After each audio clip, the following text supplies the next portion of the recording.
बिस्मिल्लाहिर्रहमानिर्रहीम अस्सलाम वालेकुम, hope you all are good.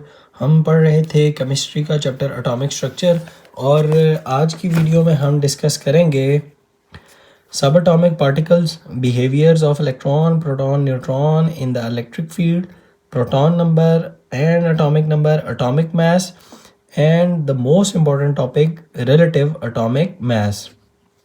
Concept और एग्ज़ाम के पॉइंट ऑफ व्यू से ये तमाम टॉपिक्स बहुत ही इंपॉर्टेंट होंगे, स्पेशली रिलेटिव एटॉमिक मास और the behaviour of electron, proton, neutron in the electric field. एक छोटी सी बात कि अगर आप वीडियो को ध्यान से कम्प्लीटली देखेंगे तो आई कैन गारंटी यू कि इस वीडियो के बाद आपका जो कन्फ्यूजन होती है रिलेटिव एटॉमिक मास से रिलेटेड वो आपकी क्लियर हो जाएगी। और इस वीडियो में आपका तमाम इंपॉर्टेंट MCQs और शॉर्ट क्वेश्चंस मार्क कर दूंगा जो कि एग्ज़ाम में आते हैं। चलिए स्टार्ट करते हैं हम सब एटॉमिक पार्टिकल से ही। सब एटॉमिक पार्टिकल्स हमारे पास क्या होते हैं, बहुत अच्छा लिखा हुआ है, यहीं से ही करेंगे इसको। सब एटॉमिक पार्टिकल्स हमारे बेसिकली तीन पार्टिकल्स हैं जिनको फंडामेंटल पार्टिकल्स भी कहते हैं।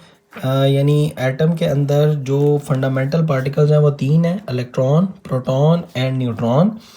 प्रोटॉन एंड न्यूट्रॉन जो है वो न्यूक्लियस के अंदर होते हैं and electrons are revolving around the nucleus. ठीक है, ये तीन पार्टिकल्स ही एक एटम को मिलकर बनाते हैं, इसलिए इसमें कहा गया कि fundamental particles of an atom that make up an electron. ये MCQ भी है, ये भी याद रखें।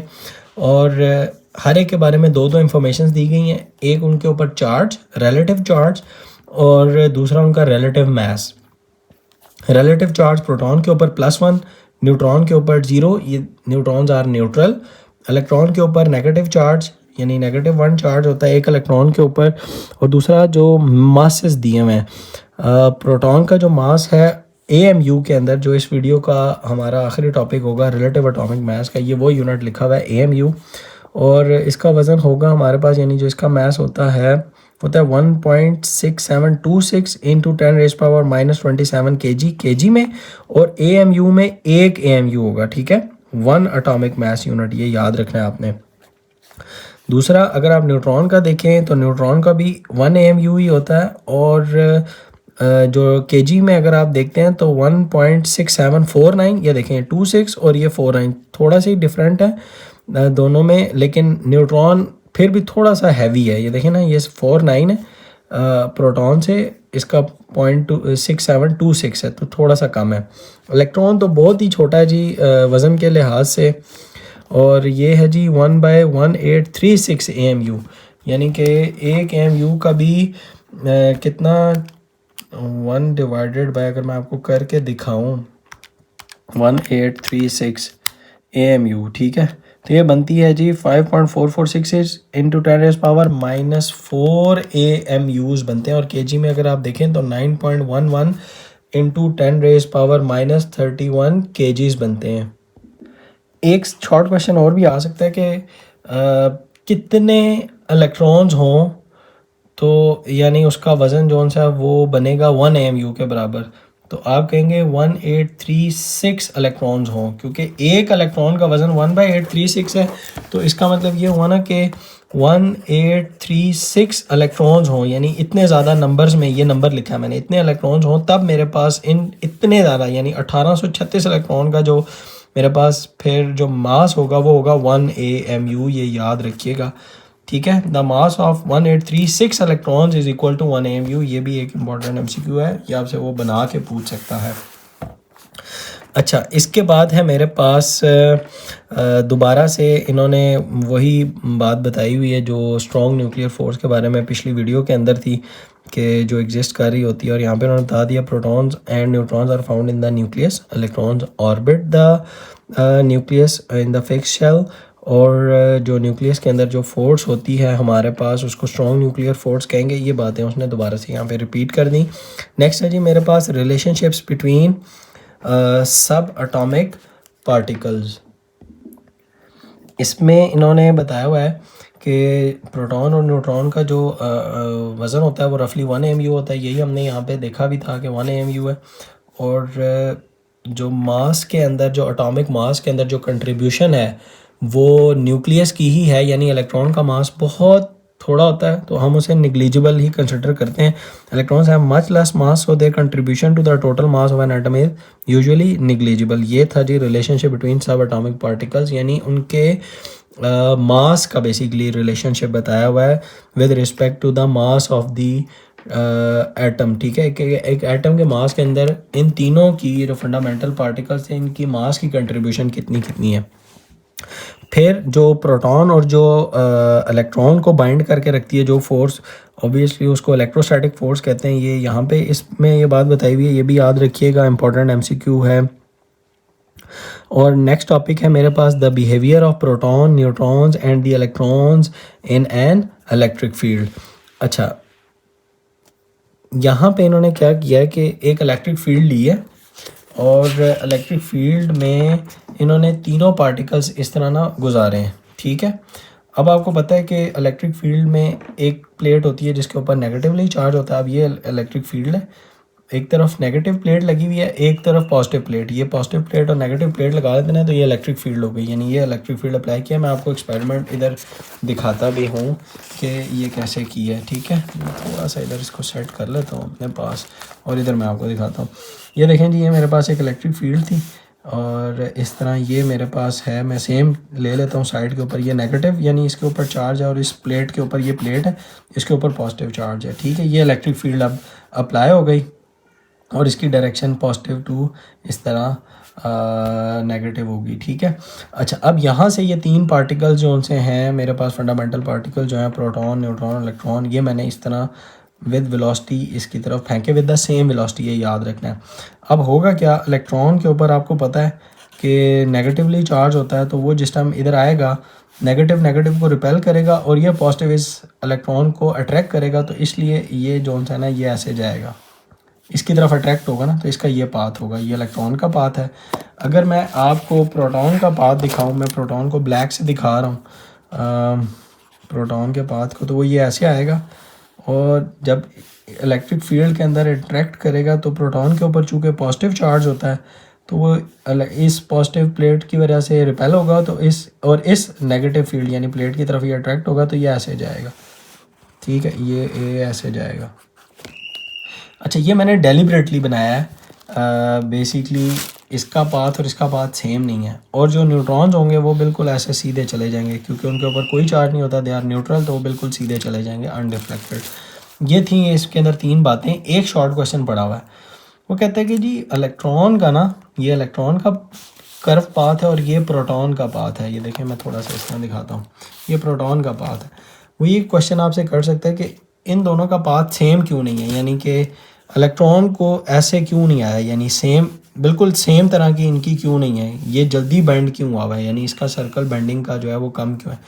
तो इसकी रीज़न ये है कि इलेक्ट्रॉन का वज़न बहुत कम है, यानी इसका मास जो है वो बहुत कम है और हमने सेम स्पीड से इसको फेंका हुआ है, तो और इलेक्ट्रिक फील्ड चूँकि सेम अप्लाई हुई हुई है और सेम फोर्स के साथ दोनों को खींच रहे हैं, तो ये बीइंग द लाइटेस्ट इलेक्ट्रॉन जो है वो लाइटेस्ट इलेक्ट्रिक फील्ड, ये वाली जो फील्ड है वो उसके ऊपर ज़्यादा असरअंदाज होती है, उसको जल्दी बेंड करवाती है। ठीक है, और चूँकि प्रोटॉन के ऊपर चार्ज ज़्यादा है, उसका मास ज़्यादा है, सॉरी चार्ज सेम है, उसका मास ज़्यादा है और उसका इसका मतलब मोमेंटम भी ज़्यादा है, तो जब फोर्स अप्लाई होगी तो उसका पाथ थोड़ा सा इस तरह का होगा। समझ रही ये बात, ये याद रखना, बीइंग द लाइटेस्ट, ये आपने उसका आंसर लिखना है और इसका आंसर लिखा भी हुआ है, ये लिखा हुआ है, if the electrons and protons are travelling at the same speed the electrons being lighter are deflected far more strongly. ठीक है, ये याद रखना है आपने, electrons being the lighter are deflected far more strongly, ये ज़्यादा जल्दी स्ट्रांगली डिफ्लेक्ट होगा देन दी हैवियर प्रोटॉन्स, ये याद रखें। ये एक इंपॉर्टेंट शॉर्ट क्वेश्चन था, ये भी मैंने आपको बता दिया, ये समझा भी दिया, ये इलेक्ट्रिक फील्ड अप्लाई करके भी हमारा हो गया। नेक्स्ट मेरे पास टॉपिक है जी चार्ज न्यूट्रलिटी। अच्छा, चार्ज न्यूट्रलिटी मुझे क्या कहता है, इसके अंदर क्या है कि मेरे पास एटम्स आर इलेक्ट्रिकली न्यूट्रल और because the number of protons and electrons in an atom are equal the charges balance so each other there is no charge on the atom. ये मैं अब आपको एक्सप्लेन करता हूँ। ये याद रखिएगा जी आप कि एक एटम के अंदर ना इलेक्ट्रॉन और प्रोटॉन के नंबर्स बराबर होते हैं, यानी number of electrons is equal to होंगे जी नंबर ऑफ प्रोटॉन्स के, ये आपने याद रखना है। अब ठीक है कि प्रोटॉन का मास ज़्यादा है, ये आप ज़हन में रखें, लेकिन नंबर बराबर है, यानी तादाद बराबर है। तो अगर इलेक्ट्रॉन के ऊपर अगर 5 इलेक्ट्रॉन एफर्ट्स करें मेरे पास एक एटम के अंदर, तो 5 ही प्रोटॉन भी होंगे। तो जब उनका ऊपर चार्ज भी, और चार्ज सेम होता है, ये आपने बात याद रखनी है। वज़न का ताल्लुक चार्ज से नहीं है, चार्ज सेम है, नंबर भी सेम है, सिर्फ वज़न डिफरेंट है, मास डिफरेंट है दोनों का। तो इसका मतलब ये हुआ कि 5 इलेक्ट्रॉन है और 5 प्रोटॉन है, और दोनों का चार्ज भी सेम ही है दोनों के ऊपर, यानी दोनों हमने देखा था कि रिलेटिव चार्ज 1, ये देखें, ये मैं बता भी रहा हूँ, relative charge +1, relative charge -1, charge भी सेम है। तो इसका मतलब वो पॉजिटिव नेगेटिव एक दूसरे के इफेक्ट को कैंसिल आउट करेंगे। और अगर मैं यही इसको एक बॉक्स के अंदर बंद कर दूँ, तो ओवरऑल जो नेट चार्ज है वो ज़ीरो होगा। ठीक है, ये नेट चार्ज का वर्ड याद रखिएगा, नेट चार्ज इज़ ज़ीरो। ये एक मैंने बॉक्स के अंदर एग्जांपल दी है। Same is the case nucleus के अंदर, अगर 5 प्रोटॉन है, फॉर एग्जांपल मैं एग्जांपल ले ही लेता हूँ, मेरे पास है ऑक्सीजन की 8 और 16। 8 का मतलब यह है कि उसके अंदर 8 प्रोटॉन है। तो अगर 8 प्रोटॉन पड़े हुए, इसको मैं थोड़ा सा बड़ा बनाता हूँ, यहाँ पे अगर मेरे पास 8 प्रोटॉन पड़े हुए हैं, ठीक है, न्यूक्लियस के अंदर, ऑक्सीजन का मैंने एग्जांपल दी है, तो इसका मतलब ये होगा इसके पहले शेल में और दूसरे शेल में 2 और 6। अब इलेक्ट्रॉन देखें, वो भी 8 हो गए, 2 और 6 8 हो गए, और इस पूरे को जब मैं ऐसे ओवरऑल देखूंगा तो नेट चार्ज क्या होगा, 0। ये बात की गई थी जी मेरे पास चार्ज न्यूट्रलिटी के अंदर कि net charge on the item is 0। Next मेरे पास बहुत ही इंपॉर्टेंट टॉपिक है जी, रेडियो आइसोटोप्स। अच्छा, सबसे पहले समझते हैं कि आइसोटोप्स क्या होते हैं क्विकली। वैसे नेक्स्ट वीडियो में हमारा टॉपिक आइसोटोप्स का होगा, लेकिन यहाँ पे चूँकि रेडियो आइसोटोप यहाँ पे भी आना है और रेडियो एक्टिविटी आज की वीडियो में इधर भी आना है, तो दोनों को समझने के लिए छोटा सा इंट्रोडक्शन आइसोटोप का ज़रूरी है, वो मैं बता देता हूँ। फिर हम डिटेल में नेक्स्ट वीडियो में पढ़ेंगे कि आइसोटोप्स होते हैं same atomic number but different charge number या डिफरेंट एटॉमिक मास। ठीक है, यानी कि सेम एटॉमिक नंबर का मतलब ये होगा कि मेरे पास प्रोटॉन सेम है, बस ये याद रख लें, प्रोटॉन सेम है और जो न्यूट्रॉन है वो डिफरेंट है। ठीक है, ये जब आप बात याद रखेंगे ना तो आपको बात समझेगी। प्रोटॉन सेम, आइसोटोप्स वो होते हैं जिनके अंदर proton same, neutron different. Proton same से मुराद ये होगा कि एटम सेम।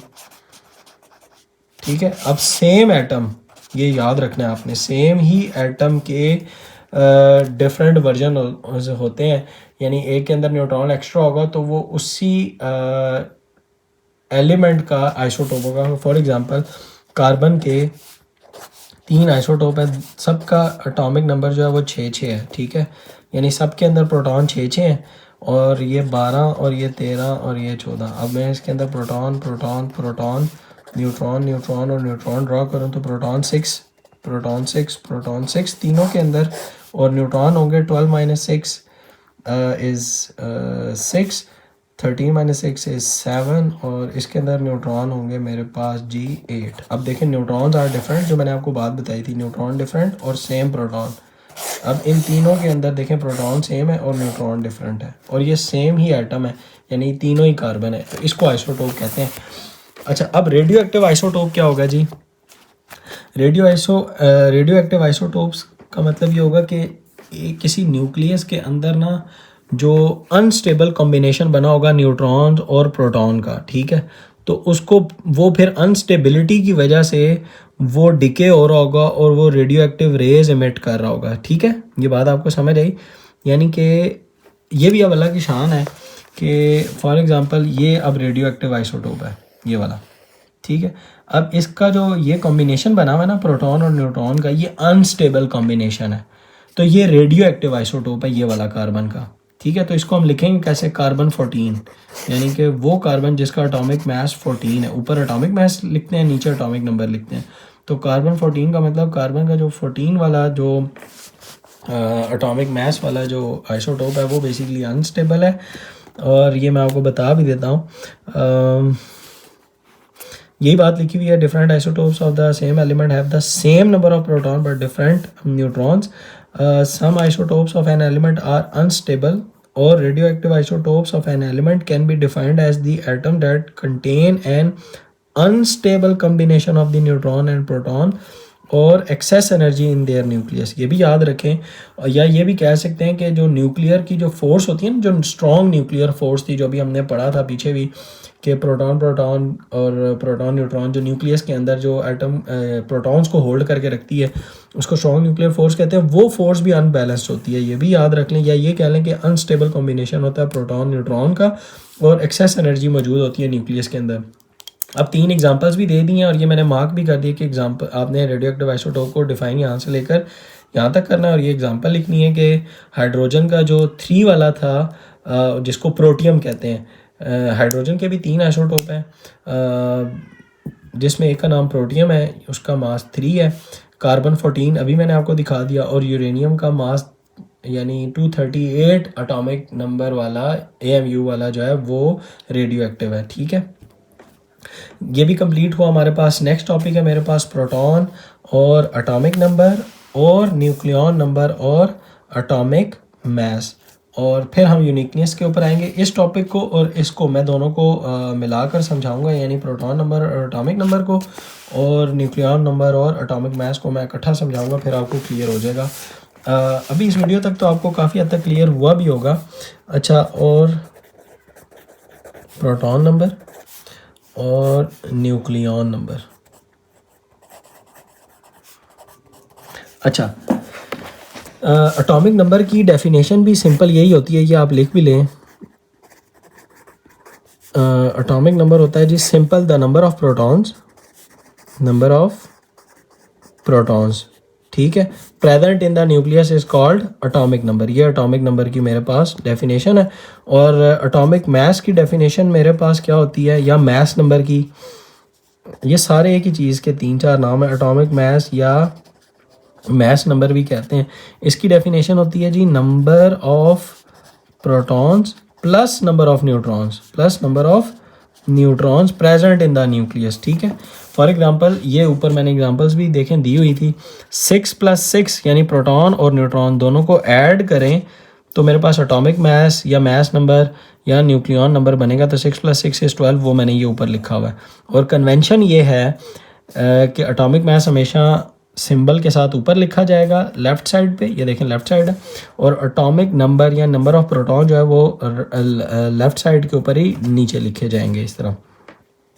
अब फॉर एग्जांपल मेरे पास कार्बन ही है तो इसका 6 आ जाएगा मेरे पास एटॉमिक नंबर, और यही कार्बन इसका एटॉमिक मास आ जाएगा जी 12, ये ऊपर है. और इसको अगर कलेक्टिवली लिखें तो मेरे पास इस तरह करके मैंने लिखना है 6 और 12, यानी ये मुझे अंदाज़ा हो जाएगा कि किसी भी एलिमेंट का ये एटॉमिक नंबर, ये एटॉमिक मास, ये आप देख भी लें AM, और ये आ जाएगा जी एटॉमिक नंबर. ठीक है. अच्छा, एक चीज़ और भी कि ये यूनिक होता है, ये अल्लाह ताला ने हर एलिमेंट का एटॉमिक नंबर यूनिक रखा हुआ है. एटॉमिक नंबर यूनिक रखने से मुराद उसका जो नंबर ऑफ प्रोटॉन है ना वो यूनिक रखे हुए. नंबर ऑफ न्यूट्रॉन्स डिफरेंट हो सकते हैं, इलेक्ट्रॉन्स कम या ज़्यादा हो सकते हैं, यानी आइंस बना लेते हैं ना, कोई ले लेते हैं कोई दे देते हैं. तो पॉजिटिव और नेगेटिव चार्ज वाले कैटाइंस और एनाइंस हो सकते हैं, यानी इलेक्ट्रॉन्स डिफरेंट हो सकते हैं, न्यूट्रॉन्स डिफरेंट हो सकते हैं, बट प्रोटॉन्स हमेशा यूनिक होगा. अगर प्रोटॉन नंबर चेंज हो गया या प्रोटॉन जब भी चेंज हो गया तो न्यूक्लियस का एलिमेंट ही चेंज हो जाएगा. ये आपने बात याद रखनी है. ठीक है, ये नेक्स्ट पे आएगा भी. तो यही है हमारा बेसिकली नेक्स्ट टॉपिक भी, यूनिकनेस ऑफ प्रोटॉन नंबर के. ये अल्लाह ताला ने हर एलिमेंट को एक यूनिक एटॉमिक नंबर या नंबर ऑफ प्रोटॉन दिए हुए हैं कि न्यूक्लियस के अंदर एक एलिमेंट के यूनिक नंबर ऑफ प्रोटॉन्स होंगे. जैसे ही नंबर ऑफ प्रोटॉन्स कम या ज़्यादा होंगे वो एलिमेंट ही चेंज हो जाएगा. ये बात आपने याद रखनी है. ये था मेरे पास. और दूसरा एक चीज़ और कि नंबर ऑफ प्रोटॉन हमेशा याद रखें = होगा नंबर ऑफ इलेक्ट्रॉन्स के. ठीक है, दोनों बराबर होंगे. ये एक न्यूट्रल एटम के अंदर ये हमेशा दोनों बराबर होंगे. और अगर किसी का एटॉमिक नंबर आपको पता चल जाए ना, फॉर एग्जांपल ये लिखा हुआ है इसका एटॉमिक नंबर अगर 6 है, तो आपसे अगर कोई पूछे डायरेक्ट कि इसके नंबर ऑफ़ इलेक्ट्रॉन्स कितने हैं, तो ऑब्वियसली ये इसका एटॉमिक नंबर यानी ये नंबर ऑफ़ प्रोटॉन है, तो जितने प्रोटॉन है उतने ही इलेक्ट्रॉन है, यानी 6 ही प्रोटॉन थे तो 6 ही इलेक्ट्रॉन होंगे। ठीक है, ये आपने बात याद रखनी है। अच्छा, और अभी हम एक ड्रिल भी करेंगे ना, मुख्तलिफ एग्जांपल्स के साथ ना हम उसकी ड्रिल भी करते हैं इस तरह के, उसमें से इलेक्ट्रॉन भी निकालते हैं, प्रोटॉन भी निकालते हैं और न्यूट्रॉन भी निकालते हैं। अच्छा, एक और चीज़ कि अगर वो आपसे नंबर ऑफ़ न्यूट्रॉन्स पूछे, यानी इस तरह दे दे और यानी इस तरह करके दे दे ना कि 14C6 और पूछे कि calculate the number of neutron, तो नंबर ऑफ़ न्यूट्रॉन कैसे निकालेंगे? Atomic mass minus atomic number. ठीक है, ये याद रखें formula, number of neutron is equal to क्या होता है, इसी के आगे लिख देता हूँ, atomic mass minus atomic number. अच्छा, अब इसको अगर ड्रिल डाउन करें हम, तो एटॉमिक मास किसके इक्वल था जी? प्रोटॉन प्लस न्यूट्रॉन के, माइनस एटॉमिक नंबर किसके इक्वल था जी? प्रोटॉन के। तो प्रोटॉन प्रोटॉन से देखें कैंसिल हो जाता है, तो मेरे पास नंबर ऑफ़ न्यूट्रॉन्स ही बच जाते हैं। तो इस वजह से atomic mass minus atomic number आपको नंबर ऑफ़ न्यूट्रॉन्स मिल जाते हैं। ये बात आपको समझ आई? ये बात यहाँ लिखी हुई है, न्यूक्लियन नंबर और एटॉमिक मास में number of neutron is equal to होता है जी मास नंबर, या एटॉमिक मास भी इसको कहते हैं, माइनस एटॉमिक नंबर। ठीक है, ये आप डिफरेंस इन दोनों का डिफरेंस ले लें तो आपको नंबर ऑफ़ न्यूट्रॉन्स मिल जाएंगे। दूसरा, अगर इस तरह लिखा हो ना तो 14 माइनस 6 करें तो आपको 8 आ जाएगा। ये देख लें, 14 minus 6 is 8, 14 minus 6 is 8 electron, 14 minus 6 is 8 neutrons, electrons कह दिया मैंने, न्यूट्रॉन्स। ठीक है, अच्छा, अब एक हम छोटी सी ड्रिल भी कर लेते हैं। मैं आपको देता हूँ एक क्वेश्चन, मैं पहले लिख लेता हूँ फिर हम उसको करते हैं। अच्छा जी, ये मैंने लिख ली हैं क्विकली। ये मेरे पास कार्बन के 3 आइसोटोप्स हैं और ये मेरे पास हाइड्रोजन के 3 आइसोटोप्स हैं। ठीक है, अब आपने मुझे बताना है कि इसमें इलेक्ट्रॉन, प्रोटॉन और न्यूट्रॉन कितने हैं।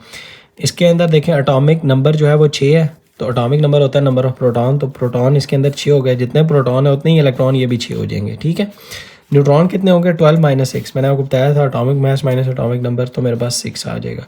इसका मतलब ये हुआ कि इन सब के अंदर चूंकि एटॉमिक नंबर, मैंने आपको बताया था कि एटॉमिक नंबर या मास नंबर जो होता है, सॉरी एटॉमिक नंबर जो होता है, नंबर ऑफ़ प्रोटॉन वो यूनिक होते हैं, तो इसका मतलब सब कार्बन के अंदर ये 6 ही होंगे।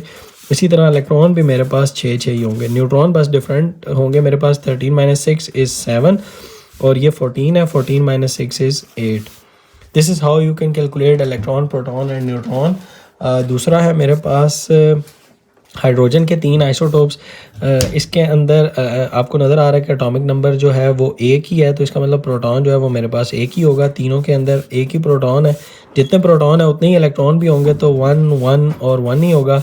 नंबर ऑफ़ न्यूट्रॉन जो है ना वो मेरे पास होंगे जी डिफरेंट, और 1 माइनस 1 मैंने आपको बताया था atomic mass minus atomic number. ये ऊपर एटॉमिक मास होता है, नीचे एटॉमिक नंबर है। मैं लिख भी देता हूँ, ये एटॉमिक मास और ये एटॉमिक नंबर है। तो 1 minus 1 is 0, 2 minus 1 is 1, 3 minus 1 is 2। तो आप देखेंगे कि न्यूट्रॉन है ही नहीं, न्यूट्रॉन नहीं है।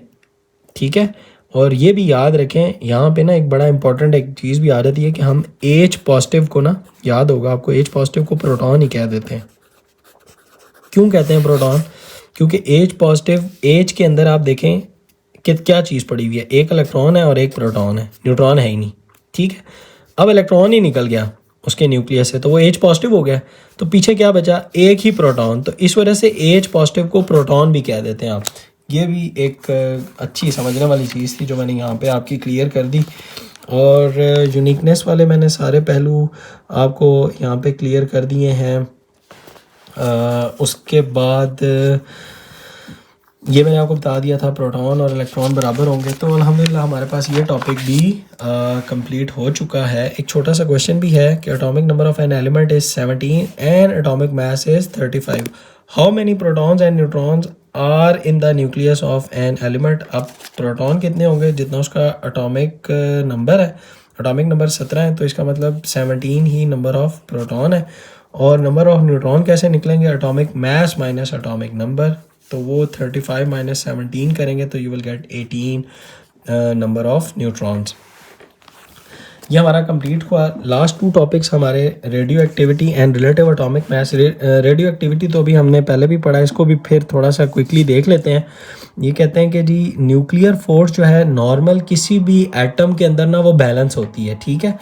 और रेडियो एक्टिव एलिमेंट के अंदर होगा क्या कि प्रोटॉन और न्यूट्रॉन का यानी न्यूक्लियस के अंदर अनबैलेंस ना कॉम्बिनेशन बना होगा या अनबैलेंस्ड फोर्स हो जाएगी। ये जो स्ट्रॉन्ग न्यूक्लियर फोर्स है ये अनबैलेंस्ड फोर्स होगी, जिसकी वजह से वो अपनी एनर्जी जो है या इमिट करना शुरू कर देगा। अब एनर्जी इमिट करेगा in the form of particles, जिसमें उसको अल्फ़ा बीटा और गैमा पार्टिकल्स कहते हैं। वो स्कोप की बात नहीं है, बहरहाल वो तब तक रेज इमिट करता रहेगा या वो तब तक रेडियो एक्टिव रहेगा जब तक वो स्टेबल नहीं हो जाता और जो इलेक्ट्रॉन और प्रोटॉन का जो कॉम्बिनेशन है वो बैलेंस नहीं हो जाता, ठीक है। फॉर एग्जांपल यहाँ पे ना बड़ी इंपॉर्टेंट एक बात लिखी हुई है कि अगर कोई रेडियो एक्टिव एलिमेंट हो, पहले मैं आपको डेफिनेशंस बता देता हूँ और मार्क करवा देता हूँ। वो है जी the nucleus of these atoms, यहाँ से पढ़ लें चलें। उसने कहा जी in some elements the nuclear force are not naturally balance, the nucleus of these atoms decay and become another atom. अच्छा, अब वो कोई और एटम बनते हैं। This process is called radioactive decay and this phenomena, यानी आप इस फिनोमिना को जब स्टडी करते हैं तो इसको आप कहते हैं जी रेडियो एक्टिविटी। फॉर एग्जांपल ये जो बात इन्होंने की है ना कि अनदर एटम बन जाता है, आपका जो नाइट्रोजन है ना वो कार्बन डिके होके नाइट्रोजन बन जाता है, ठीक है। एक बात, यूरेनियम का 238 जो है वो रेडियो एक्टिविटी में जब जाता है और डिके होता है तो वो स्टेबल लेड में बन जाता है। इसी तरह जो कार्बन जो अनस्टेबल था 14 वाला, वो डिके होके नाइट्रोजन 14 स्टेबल में कन्वर्ट हो जाता है, ये याद रखिएगा। अनदर एटम जो कि स्टेबल होगा। अच्छा, इसमें एक बात ना बड़ी इंपॉर्टेंट लिखी हुई है, वो ये है कि फॉर एग्जांपल मेरे पास कोई कॉम्बिनेशन था, ये न्यूक्लियस मैंने बनाया, इसके अंदर प्रोटॉन और न्यूट्रॉन का कॉम्बिनेशन था, मैं 2 बनाता हूँ, ठीक है। वही कहता है कि अगर इस कॉम्बिनेशन ये अनस्टेबल है और ये दोनों रेडियो एक्टिव हैं, तो इसमें से अगर वो इमिट करता है ना प्रोटॉन, ठीक है, तो वो जो जब प्रोटॉन इमिट करेगा तो वो न्यू एटम बन जाएगा, ये याद रखना है। मैंने अभी आपको बताया था कि प्रोटॉन नंबर की तादाद जो होती है वो यूनिक होती है हर एटम की, हर एलिमेंट की। तो जैसे ही प्रोटॉन चेंज हुआ, प्रोटॉन निकला, प्रोटॉन चेंज हो गया ना, तो नया एटम बन जाएगा। और अगर न्यूट्रॉन इमिट करे, ठीक है, तो न्यू आइसोटोप बनेगा, ये याद रखना है आपने। ये इंपॉर्टेंट ऑब्जेक्टिव भी हैं, ठीक है, कि यानी जिस टाइम न्यूट्रॉन चेंज होते हैं तो आपको पता है न्यूट्रॉन से डिफरेंट होते हैं ना आइसोटोप्स के अंदर, प्रोटॉन तो सेम है, तो फिर न्यू आइसोटोप बनेंगे। ये बात आपने याद रखनी है और ये बात यहाँ पे भी लिखी हुई है। When an atom emits neutron it changes into another isotope, but when it emits a proton it becomes another atom, ठीक है। स्टेबल तो हो जाएगा, कॉम्बिनेशन तो उसका वापस स्टेबल हो जाएगा जब भी प्रोटॉन, अब ऑब्वियसली उनका कॉम्बिनेशन प्रोटॉन और न्यूट्रॉन का जो था वो ऐसा था कि वो अनस्टेबल थे। अब वो इमिट इसलिए हो रहे हैं ताकि वो स्टेबल हो जाएं, ठीक है। ये भी अल्लाह ताला ने एक बात रखी हुई है। ये 2 एग्जांपल्स भी हैं, ये भी आपने याद रखनी है आपके कोर्स के अंदर कि अब वो ये कहते हैं कि इसको ये पढ़ने वाला भी है, ये तो इन्होंने डायरेक्ट बताया हुआ है, ये ज़रा पढ़ने वाला है। कहता है कि कार्बन 14 जो सा है वो रेडियो एक्टिव आइसोटोप है कार्बन का, ठीक है, कार्बन 14। अब जब हम कार्बन डाइऑक्साइड इनहेल करते हैं तो उस कार्बन डाइऑक्साइड के साथ जो कार्बन है वो कार्बन 14 वाला जो आइसोटोप वाला जो कार्बन डाइऑक्साइड होता है ना वो भी अंदर चला जाता है हमारी बॉडी के अंदर। ये बात लिखी हुई है, when any living organism takes in carbon dioxide from the air it incorporates both carbon 14 and carbon 12 atoms into its tissues. तो हमारे टिश्यूज के अंदर कार्बन 14 वाला भी चला जाता है और कार्बन 12 भी चला जाता है। The radio active carbon 14 under goes radio active decay, तो जो कार्बन 14 वाला है वो हमारी बॉडी के अंदर डिके करता है एंड ट्रांसफॉर्म्स इनटू नाइट्रोजन 14। ये बात आप याद रखिएगा, ये भी इंपॉर्टेंट शॉर्ट क्वेश्चन है कि अगर वो चला जाए, वो पूछ सकता है ना व्हाट हैपेंड इफ कार्बन 14 जो आइसोटोप है कार्बन का वो हमारी बॉडी के अंदर चला जाए तो क्या होगा। तो हमने कहना जी वो रेडियो एक्टिव है, वो डिके होगा और वो कन्वर्ट हो जाएगा जी नाइट्रोजन 14 के अंदर, यानी नाइट्रोजन वो जिसका मास जो है वो 14 होगा, ठीक है। ये था हमारा टॉपिक रेडियो एक्टिविटी। अब जो सबसे इम्पॉर्टेंट टॉपिक इस वीडियो का है वो है जी relative atomic mass and atomic mass unit. ये ऐसा टॉपिक है जो बच्चों को फर्स्ट ईयर सेकंड ईयर तक भी समझ नहीं आता। तो मैं इसको बड़े ही आसान अल्फाज में आपको समझाने की कोशिश करूँगा कि आपको ये समझ आ जाए। अच्छा, मैं सबसे पहले ना आपको बताता हूँ कि चलो कि मैं ना एक डॉट डालता हूँ। ये मैंने एक डॉट डाला है और हम पढ़ने लगे हैं रिलेटिव एटॉमिक मास। ये तरह मैं पहले रिलेटिव एटॉमिक मास, मैंने ना एक डॉट डाला। ये डॉट, ये बताएं, ये डॉट नज़र आ रहा है आपको छोटा सा? अच्छा, इस डॉट के अंदर कितने एटम्स आ सकते हैं? मतलब मैं आपको फिर बताता हूँ कि रिलेटिव एटॉमिक मास की ज़रूरत क्यों पड़ी, ये टर्म कहाँ से आई, ये यहाँ से बात शुरू होगी। ये जो मैंने एक डॉट डाला है ना, इसके अंदर बच्चों 2 मिलियन एटम्स आ सकते हैं। 20 लाख, यानी atom is so small. Atom, अभी इलेक्ट्रॉन प्रोटॉन की बात नहीं हो रही है भाई, एटम की बात हो रही है कि एटम इतना छोटा है कि इस एक डॉट के अंदर 20 लाख एटम्स आ सकते हैं। तो एटम इज सो स्मॉल, ठीक है। तो अगर आप इस एक डॉट का वज़न यानी 20 लाख एटम्स का वज़न नहीं कर सकते आज के टाइम पे भी, ठीक है, इतनी मॉडर्न और सोफिस्टिकेटेड जो हमारी इंस्ट्रूमेंट्स बन चुके हैं, तो आप एक एटम का वज़न कैसे मेजर कर सकते हैं? ठीक है, एक एटम का वज़न यानी 20 लाख एटम एक डॉट के बराबर हैं, तो आप एक एटम का वज़न भी नहीं कर सकते। यहाँ से टर्म इंट्रोड्यूस होती है जी रिलेटिव एटॉमिक मास। अब पढ़ते हैं, ठीक है, ये ज़हन में रखिएगा कि एटम इज सो स्मॉल। अच्छा, अब है जी, it is impossible to determine the mass of one atom of an element relative to another experimentally. वो मैंने अभी आपको एक्सप्लेन कर दिया। एक्सपेरिमेंटली तो कोई मतलब है, हो ही नहीं सकता ना। अब क्या करेंगे हम? This is done by assigning. अब हमने मास तो मेजर करने हैं एटम के और वैल्यूज़ भी लेनी है और न्यूमेरिकल्स भी सॉल्व करने हैं। तो कैसे होगा? हम क्या करेंगे, हम असाइन करेंगे एक value to the mass of an atom. किसी भी एक एलिमेंट के एक एटम को ना हम एक वैल्यू असाइन कर देंगे खुद से, so that it can be used as standard. For example देखें ना, हम 1 किलो का पत्थर लेते हैं, हमारे पास है। अब वो 1 किलो का पत्थर भी तो एज अ स्टैंडर्ड लिया होगा ना कि यार ये 1 किलो पत्थर है। फॉर एग्जांपल ये जो वज़न है, इसका एक वज़न है, वो कहते हैं कि ये 1 किलो है। तो हो सकता है कि वो इसका डबल भी ले सकते थे ना 1 किलो, तो लेकिन उन्होंने बस वो उतने ही वज़न का उसको कहा कि ये 1 किलो है। समझ आ रही है बात? तो वो स्टैंडर्ड कहीं ना कहीं से लेना होता है हमने। अब हमने क्या करना था, अब एक एटम को यानी एक एलिमेंट लेके और उसके एक एटम को जो सा ना हमने एक वैल्यू असाइन करनी है। और वो 1961 के अंदर, आपको याद होगा मैंने अपनी वीडियोस में बताया हुआ कि ऐसा यूनिट जो है वो डिटरमिन हुए थे 1960 के अंदर। बट 1961 के अंदर इंटरनेशनल एग्रीमेंट हुआ था जिसमें जो लाइट आइसोटोप ऑफ कार्बन है ना, अभी मैंने कार्बन के आपको 3 आइसोटोप्स लिखवाए हैं, ये देखिए 12, 13 और 14। तो ये लाइट आइसोटोप ऑफ कार्बन है, यानी कार्बन 12 वाला। तो वहाँ पे light isotope of carbon C12 has been chosen as a standard. तो वहाँ पे कार्बन 12 को एज अ स्टैंडर्ड हमने चूज़ कर लिया। उन्होंने कहा जी अब इसके हिसाब से अब आपने कंपैरिजन करने हैं। और जब इसको स्टडी किया तो इसका 12 ही वज़न था, क्योंकि 12 प्रोटॉन है, 6 प्रोटॉन है और 6 न्यूट्रॉन है। तो 12 इसका न्यूक्लियन नंबर यानी टोटल जो एटॉमिक मास बनता है वो 12 है। तो यहाँ से वैल्यू मिली जी कार्बन यानी 12 को 12 AMU, यानी मास of one carbon 12 is 12 AMU। ये हमारे पास स्टैंडर्ड आ गया, ये मेरे पास स्टैंडर्ड है, ये याद रखना है आपने, ठीक है। अब है यहाँ से, अब इसको दोबारा देखें। The isotope of carbon 12 has been assigned a mass of exactly 12 atomic mass unit. ये 12 AMU असाइन की गई थी और हमें भी पता था कि उसका जो टोटल बन रहा है प्रोटॉन और आप न्यूट्रॉन मिलाएं तो 12 ही बनता है। तो 12 उसका एटॉमिक मास ही था, यानी number of proton plus neutron 12 ही है। तो और उसको उसी हिसाब से वैल्यू भी 12 ही असाइन की गई, 12 AMU atomic mass unit assign की गई। यहाँ से अब डेफिनेशन बनती है, अब समझें, अब आपको समझ आ जाएगी।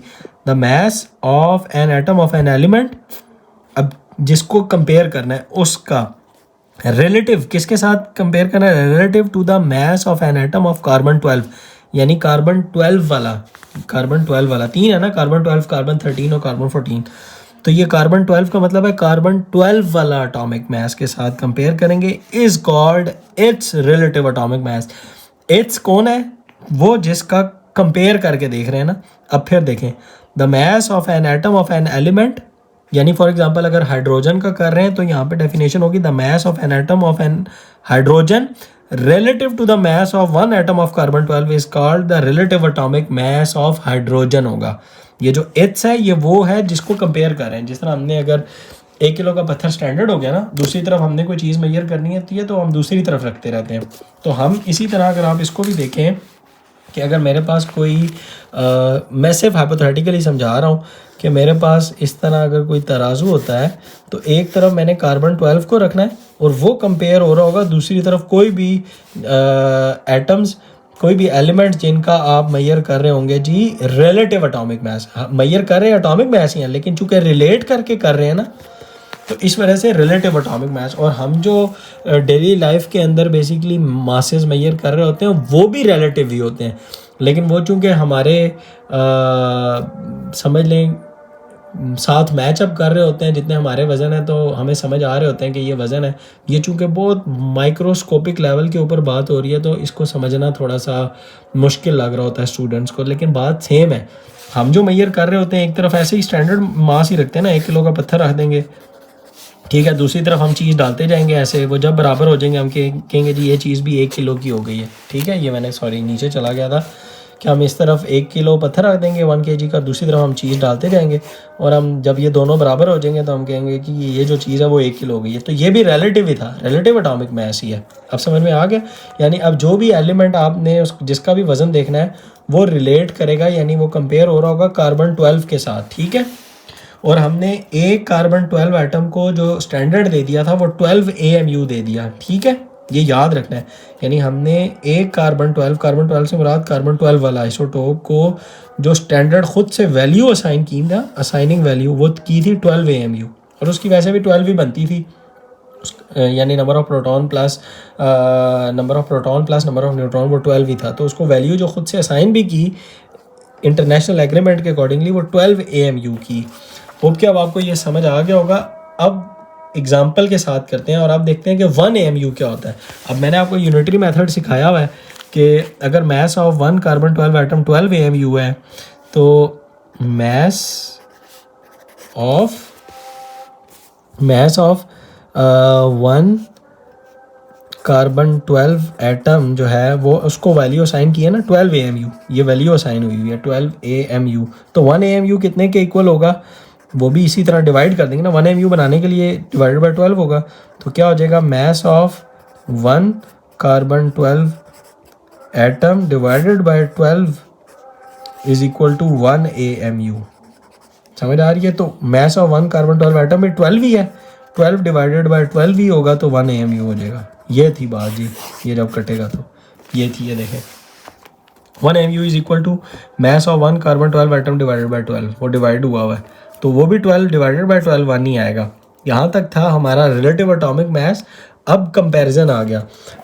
कंपैरिजन कैसा है कि हाइड्रोजन एटम इज़ 8.40%। अब ये परसेंटेज में बात हो रही है, कंपेयर नहीं हो रहा। इसको ना थोड़ा सा वैसे कंपैरिजन करके बताना चाहिए था, इन्होंने आप परसेंटेज में बात कर दी है। चले मैं कंपैरिजन करके भी बताता हूँ।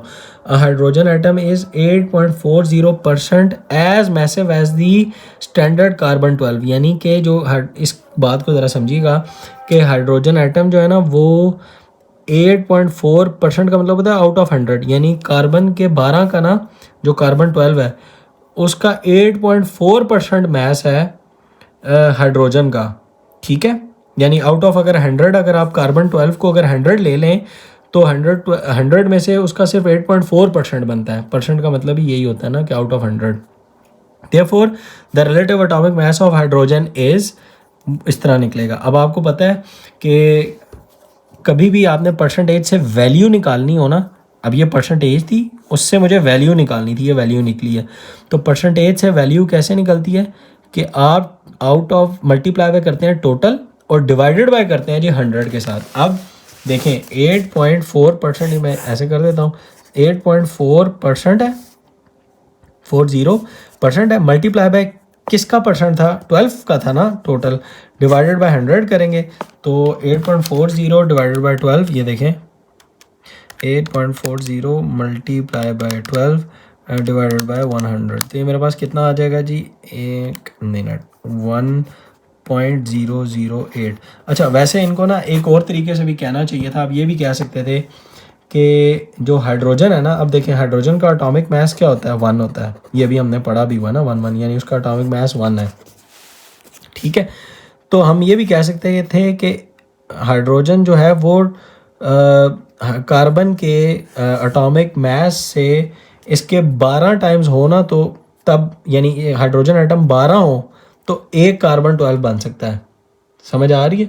तो आप ये कह सकते हैं कि जो कार्बन 12 है वो हाइड्रोजन से 12 टाइम्स मोर हैवियर है, यानी कार्बन का 12 है ना, तो कार्बन जो 12 है वो 12 टाइम्स मोर हैवियर है देन हाइड्रोजन। इस तरह भी हम बात कर सकते हैं, जो मैं कह रहा था ना इसने परसेंटेज में बात कर दी, वो आप इस तरह वैल्यू में भी बात कर सकते थे, समझ आई आपको बात।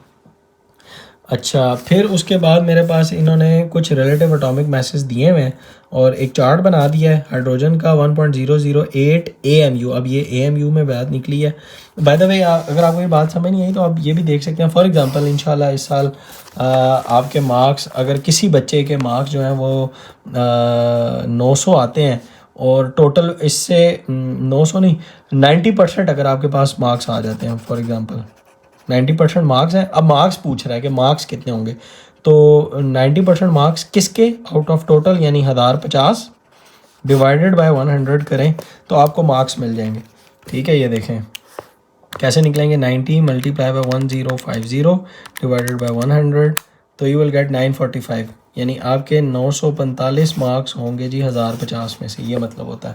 यही हमने भी किया हुआ है कि 8.4% था 12 का टोटल का डिवाइडेड बाय 100, ये याद रखिएगा। इसलिए अब इन्होंने एक टेबल भी बना दिया जिसमें नाइट्रोजन 14.0067 AMU बनेगा, कंपेयर करके रिलेटिव एटॉमिक में ऊपर लिखा हुआ है, चलें ठीक है 15.994। और ये देखें अब ये रिलेटिव एटॉमिक मास जो है वो ऑक्सीजन का 15.9994 है, लेकिन अगर आप बाय डेफिनेशन देखते हैं तो ऑक्सीजन के अंदर होते हैं जी 8 और इधर होता है जी 16, तो देखें वो 16 ही बनता है। अभी हमने देखा था ना जब एटॉमिक मास पढ़ा था तो 8 इलेक्ट्रॉन 8 प्रोटॉन और 8 ही न्यूट्रॉन थे, तो 8 + 8 इज़ न्यूट्रॉन, तो एटॉमिक मास 16 ही बन रहा था। लेकिन अगर आप एग्जैक्टली रिलेटिव एटॉमिक मास देखेंगे यानी विद रिस्पेक्ट टू कार्बन 12 जिसको आपने वैल्यू असाइन की हुई थी एक कार्बन 12 को 12 AMU, तो उसके हिसाब से अगर आप देखेंगे तो इसका बनेगा 15.994। इसी तरह ये 8 हैं, इसमें से एलुमिनियम का भी दिया हुआ है 26.9815, सल्फ़र का 32.06 और एग्जैक्टली 32 ही होता है, एलुमिनियम का 27 होता है। प्रोटॉन और न्यूट्रॉन मिलाएं ना, मैं यहाँ लिख भी देता हूँ, प्रोटॉन प्लस न्यूट्रॉन 27 होंगे, इसके प्रोटॉन प्लस न्यूट्रॉन जो हैं वो 32 ही होते हैं। और इसी तरह आयरन के भी हैं, ऑक्सीजन का तो एक ही होता है, एक ही चूँकि इलेक्ट्रॉन एक ही प्रोटॉन होता है और न्यूट्रॉन होता नहीं, इसलिए 1.008 ही बनता है। ये था हमारा आज का टॉपिक जो मैंने कोशिश की कि आपको बड़े ही अच्छे अंदाज में रिलेटिव एटॉमिक मास समझ आ जाए, क्योंकि बहुत ही कंफ्यूजिंग टॉपिक है और स्टूडेंट को बहुत देर से समझ आता है। सिर्फ इस टॉपिक को मैं दोबारा से इसका ओवरव्यू दे देता हूँ कि रिलेटिव एटॉमिक मास होता है रिलेट करके कार्बन 12 के एटम के साथ रिलेट करके हम रिलेटिव एटॉमिक मास देते हैं और हमने उसको अपने पास से एक स्टैंडर्ड वैल्यू देनी है। और जो साइंटिस्ट ने केमिस्ट ने इंटरनेशनल एग्रीमेंट 1961 के अंदर जो स्टैंडर्ड वैल्यू असाइन की थी एक कार्बन 12 एटम को, यानी आइसोटोप कार्बन 12 वाला, ठीक है, उसको जो एक कार्बन 12 एटम को जो वैल्यू असाइन की थी वो 12 AMU की थी। और अब इसके साथ कंपेयर करके बाकी एटम्स को मास दिया गया, और ये क्यों दिया गया, क्योंकि एटम्स आर सो स्मॉल, और सो स्मॉल बहुत छोटा होने की वजह से एक्सपेरिमेंटली डिटरमिन करना किसी भी एटम का मास इम्पॉसिबल है। That's why the term introduce the relative atomic मास, ठीक है। एंड या उसका जो यूनिट होता है रिलेटिव एटॉमिक मास का जो यूनिट होता है, ये भी याद रखें, atomic mass unit is the unit of the relative atomic मास, ये बात आपने याद रखनी है। ये तो था जी आज का लेक्चर। वीडियो को लाइक कर दें, अपने दोस्तों के साथ शेयर कर दें और मज़ीद कॉन्सेप्ट्स के लिए चैनल को भी सब्सक्राइब कर दें। मिलते हैं नेक्स्ट वीडियो के साथ। आइसोटोप्स। अल्लाह हाफिज़।